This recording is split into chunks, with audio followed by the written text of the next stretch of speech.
sou a Milene do canal Entre Viagens e Livros e hoje eu quero convidar todos vocês para começarem a participar comigo dessa série que eu criei aqui para o canal. Essa é a primeira vez que eu faço a série, mas acredito que ela vai acontecer ainda por muitos anos, que é a série Outubro Macabro. Eu adoro livros de terror, de suspense, de horror. E aí então eu pensei, por que não usar o mês de outubro, já que nós temos o Halloween, justamente para falar apenas sobre esses livros.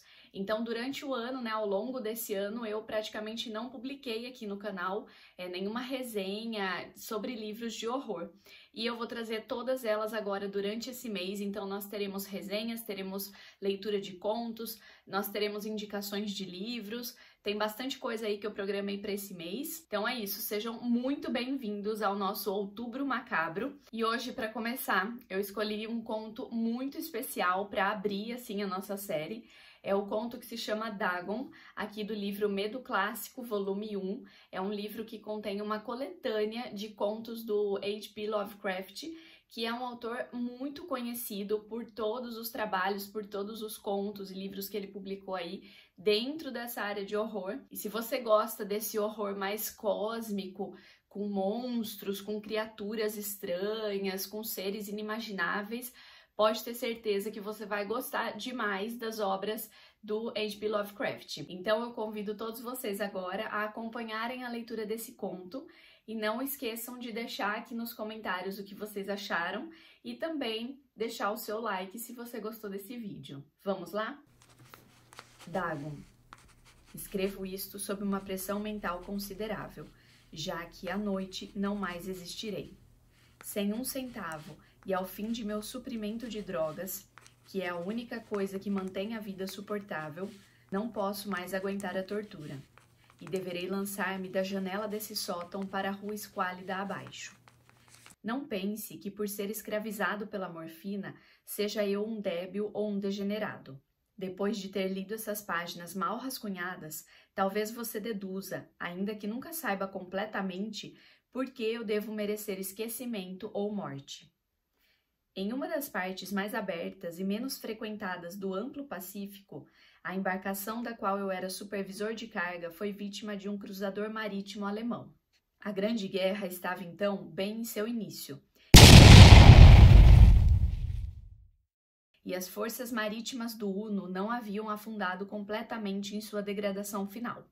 Assim, nossa nave se tornou um prêmio legítimo, enquanto nós, membros da tripulação, fomos tratados com toda justeza e consideração que nos eram devidas como prisioneiros navais.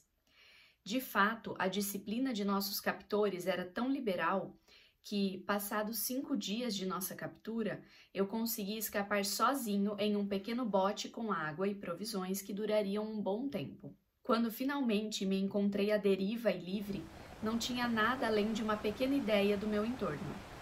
Como nunca havia sido um navegador competente, podia apenas deduzir vagamente pelo sol e pelas estrelas que eu me encontrava, de alguma forma, ao sul do Equador. Da longitude, nada sabia, e não havia nenhuma ilha ou costa à vista. O tempo permanecia bom. Por dias incontáveis, vaguei sem rumo sob o sol escaldante, esperando por um navio de passagem ou para ser lançado às margens de alguma terra habitável. Mas nem navio nem terra surgiram, e comecei a me desesperar em minha solidão sobre a pesada vastidão de um azul inquebrantável. A mudança se deu enquanto eu dormia. Dos detalhes eu nunca saberei. Meu sono, ainda que problemático e infestado de sonhos, foi ininterrupto. Quando finalmente despertei, me descobri meio sugado pela imundície viscosa de um infernal lodo negro que se estendia sobre mim em ondulações monótonas, tão longe quanto eu podia ver, e no qual meu barco jazia aterrado a alguma distância. Embora seja possível imaginar que minha sensação inicial teria sido de espanto diante de uma mudança de cenário tão prodigiosa e inesperada, em realidade eu estava mais horrorizado que atônito, pois havia no ar e no solo putrefato uma qualidade sinistra que me enregelava o âmago. A região estava pútrida com as carcaças de peixes em decomposição e de outras coisas menos descritíveis que vi rompendo da lama imunda da planície sem fim. Talvez eu não devesse esperar transmitir em meras palavras a hediondez indizível que pode habitar o silêncio absoluto e a imensidão estéril. Não havia nada para ouvir ou ver, exceto uma vasta extensão de lodo negro. Ademais, a perfeita completude da calmaria e homogeneidade da paisagem me oprimiam com um medo nauseante. O sol ardia, baixando de um céu que me parecia quase negro em sua crueldade sem nuvens, como se refletisse o brejo escurecido sob meus pés. Enquanto rastejava para o barco encalhado, percebi que apenas uma teoria poderia explicar minha posição.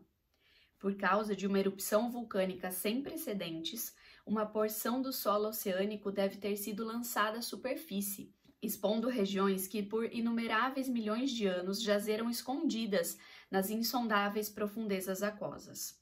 Tão grande era a extensão da nova terra que se erguera sob mim que eu não podia detectar o mais débil ruído do oceano crescente, ainda que esforçasse ao máximo os meus ouvidos.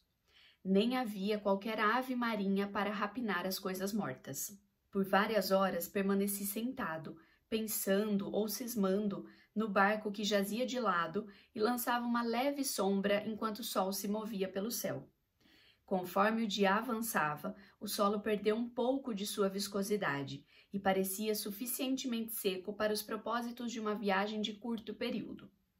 Aquela noite eu dormi, mas pouco, e no dia seguinte preparei uma mochila com alimento e água, arranjos para uma jornada por terra em busca do mar desaparecido e de um possível resgate. Na terceira manhã, encontrei o solo seco o bastante para que pudesse caminhar sem dificuldade. O odor de peixe era enlouquecedor, mas eu estava muito preocupado com coisas mais graves para me importar com um mal tão menor, e me lancei audaciosamente rumo a um destino desconhecido. Durante o dia inteiro, segui firmemente na direção oeste, guiado por um pico que se erguia mais alto que qualquer outra elevação no deserto ambulante. Naquela noite acampei, e no dia seguinte continuei viajando em direção ao monte, embora o objeto parecesse pouco mais próximo de quando o vi pela primeira vez. Na quarta noite, alcancei a base do monte, que se revelou muito mais alto do que parecera à distância. Um vale interposto que se lançava em um relevo mais nítido a partir da superfície geral. Cansado demais para escalar, dormi na sombra do morro. Não sei por que meus sonhos foram tão selvagens aquela noite, mas antes que a lua decadente e fantasticamente gibosa se erguesse sobre a planície oriental, acordei suando frio, determinado a não mais dormir. As visões que experimentei foram demais para que pudesse suportá-las novamente. E sob o brilho da lua percebi o quão imprudente eu fora por viajar durante o dia. Sem o brilho do sol abrasador, minha jornada teria me custado menos energia. De fato, agora me sentia bem capaz de realizar a subida que havia me dissuadido durante o pôr do sol. Pegando minha mochila, parti para a crista da elevação. Já disse que a monotonia inquebrantável da planície ambulante era para mim uma fonte de vago horror. Mas acredito que meu horror tenha sido maior quando ganhei o topo do monte e olhei para o outro lado, para dentro de um poço ou cânion imensurável, cujos recessos negros a lua ainda não havia se erguido o suficiente para iluminar.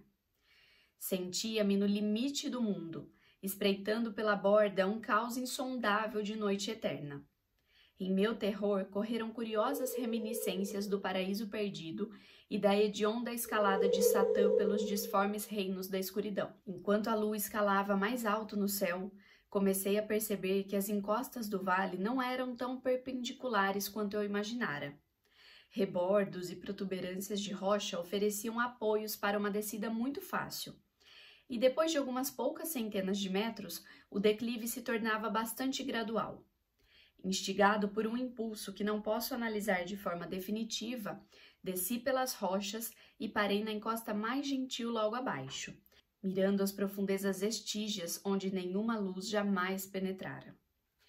De uma só vez, minha atenção foi capturada por um objeto vasto e singular na encosta oposta, que se erguia em degrau cerca de 90 metros à minha frente. Um objeto que reluzia alvamente nos raios há pouco lançados pela lua ascendente. Era apenas uma peça gigante de pedra, logo me convenci, mas eu estava consciente de uma impressão distinta de que seu contorno e posição não eram apenas uma obra da natureza. Um escrutínio mais próximo me preencheu de sensações que não consigo expressar, pois apesar de sua enorme magnitude e de sua localização em um abismo adormecido no fundo do mar desde que o mundo era jovem, percebi, para além de qualquer dúvida, que o objeto estranho era um monólito bem formado, cujo volume massivo conhecera o labor e, talvez, a adoração de criaturas pensantes. Confuso e aterrorizado, embora não sem uma certa sensação de deleite de cientista ou arqueólogo, examinei meus arredores mais de perto. A lua, agora próxima de seu zênite, brilhou estranha e vividamente sobre as alturas imponentes que cercavam o abismo, revelando um vasto corpo de água que corria no fundo, fluindo para fora da vista em ambas as direções e quase lambendo meus pés enquanto eu permanecia na encosta. Através do abismo, as ondulações lavavam a base do ciclópico monólito, em cuja superfície eu agora percebia tanto inscrições quanto esculturas rudes. A escritura era em um sistema de hieróglifos desconhecido por mim, diferente de tudo que eu já vira em livros, consistindo em sua maior parte de símbolos aquáticos estilizados, tais como peixes, enguias, polvos, crustáceos, moluscos, baleias e coisas do tipo. Diversos caracteres representavam obviamente coisas marinhas desconhecidas pelo mundo moderno, mas cujas formas em decomposição eu observara na planície que se erguera do oceano. Era o entalhe pictórico, contudo, que mais me enfeitiçava. Plenamente visível através da água interveniente, em virtude do enorme tamanho, havia uma sequência de baixos relevos cujos temas teriam despertado a inveja de um Doré. Acredito que aquelas coisas deveriam retratar homens, pelo menos certo tipo de homens, embora as criaturas fossem retratadas se portando como peixes nas águas de algum grotão marinho, ou prestando tributo a algum altar monolítico que também parecia estar sob as ondas. De suas faces e formas não ouso falar detalhadamente. Sua mera lembrança me faz desvanecer. Grotescas além da imaginação de um Poe ou Buer, elas eram amaldiçoadamente humanas em seus contornos gerais, embora tivessem mãos e pés com membranas, lábios chocantemente largos e flácidos, olhos túrgidos e vítreos, além de outras características menos agradáveis à lembrança. Elas pareciam ter sido mal cinzeladas, fora de proporção em relação ao cenário de fundo, o que era bastante curioso, pois uma delas podia ser vista no ato de matar uma baleia, cuja representação era apenas um pouco maior que a própria criatura. Notei, como disse, seu estranho tamanho e o quão grotescas eram, mas em um momento decidi que não passavam dos deuses imaginários de alguma primitiva tribo de pescadores e navegadores, alguma tribo cujo último descendente pereceu eras antes do nascimento do primeiro ancestral do homem de Piltdown ou do homem de Neandertal. Assombrado por esse vislumbre inesperado de um passado além da concepção do mais ousado antropólogo, permaneci pensativo, enquanto a lua lançava estranhos reflexos no canal silencioso diante de mim. Então, de repente, eu vi. Com apenas uma leve agitação para marcar sua ascensão até a superfície, a coisa deslizou para fora das águas escuras. Tão vasto quanto Polifemo e horrendo, ele dardejou, como um estupendo monstro de pesadelos, contra o monólito, sobre o qual lançou seus gigantescos braços escamosos, enquanto curvava a cabeça hedionda e dava vazão a certos sons compassados. Naquele momento, pensei ter ficado louco. De minha subida frenética da encosta e do monte, de minha jornada delirante de volta ao bote encalhado, pouco me recordo. Acredito ter cantado muito e gargalhado estranhamente quando me vi incapaz de cantar. Tenho lembranças indistintas de uma grande tempestade pouco tempo depois de ter alcançado o bote. De qualquer forma, sei que ouvi o ribombar de trovões e outros tons que a natureza profere apenas em seus humores mais selvagens. Quando emergi das sombras, encontrava-me em um hospital de São Francisco. Fui levado por um capitão de um navio norte-americano que interceptara meu bote em alto mar.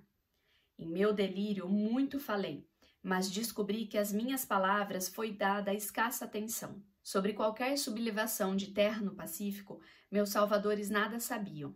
Nem julguei necessário insistir a respeito de algo em que eu sabia eles não poderiam acreditar. Uma vez procurei um celebrado etnologista e o encantei com questões peculiares sobre a antiga lenda filisteia de Dagon, o deus peixe.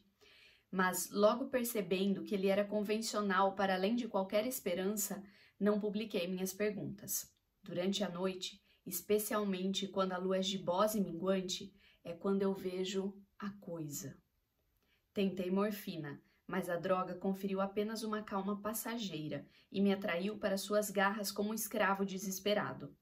Agora, então, chego ao fim de tudo, tendo escrito um relatório completo para informar ou divertir meus companheiros. Frequentemente me pergunto se tudo não poderia ter sido um puro fantasma, um simples arrepio febril, enquanto eu jazia delirante em insolação no bote aberto após minha fuga do navio de guerra alemão.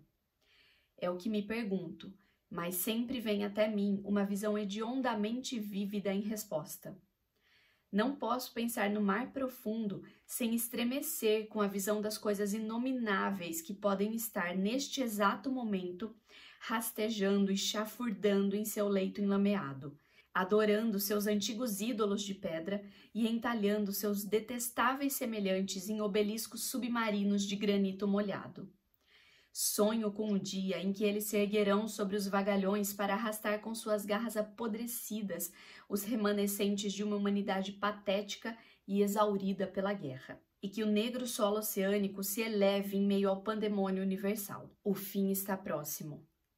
Ouço um barulho à porta, como se um enorme corpo escorregadio investisse contra ela. Ele não pode me encontrar. Deus, aquela mão! A janela! A janela!